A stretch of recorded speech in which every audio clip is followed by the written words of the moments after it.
Саламатсыздарбы? Мен Жамаил Дүйшөнбек, элдик дарыгер тамырчы тауып. Мына азыр агус айы болуп атат. Кээ бир зар чөптөрдүн гүлдөгөн мезгили болуп атат да. Мисалы үчүн мен колумда турган кастаңдай. Бул түштүк жакта миң тамыр деп коюшат.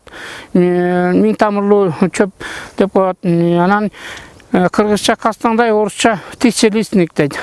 Бул тысячелистник өзү гүлдөгөн убактарда ошо гүлүн гана терип алыш керек да. Анан бул жалбырактарын дагы колдон келсе терип алса болот.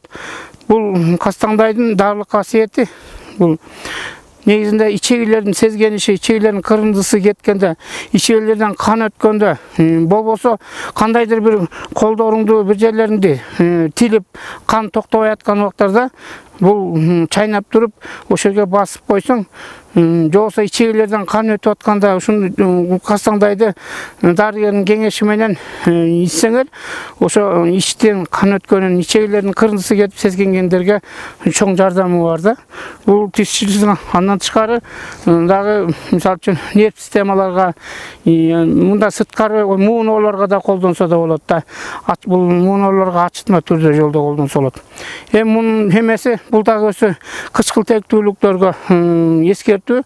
Кычкылтеги көп болгон болсо, муну ичүүгө туура болбой калат да. Анткени ал зарына кылып, ага беймаза кылышы мүмкүн. Ошон үчүн врачтын кеңеши менен, жоксо дарыгердин кеңеши менен, жоксо өзүнүн багы табын билген адамдар гана демдеп ичиш керек. Канча айла жок, ич өтсө, ичтен кырындысынан кан өтсө, ичүүгө туура келет.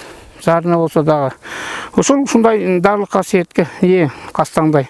Бул кастаңдайды гүлдөп аткан кезде, бул июль айынан агус айынын этегине чейин гүлдөй берет. Ошол менен силдерде терип даярдап алса болот да.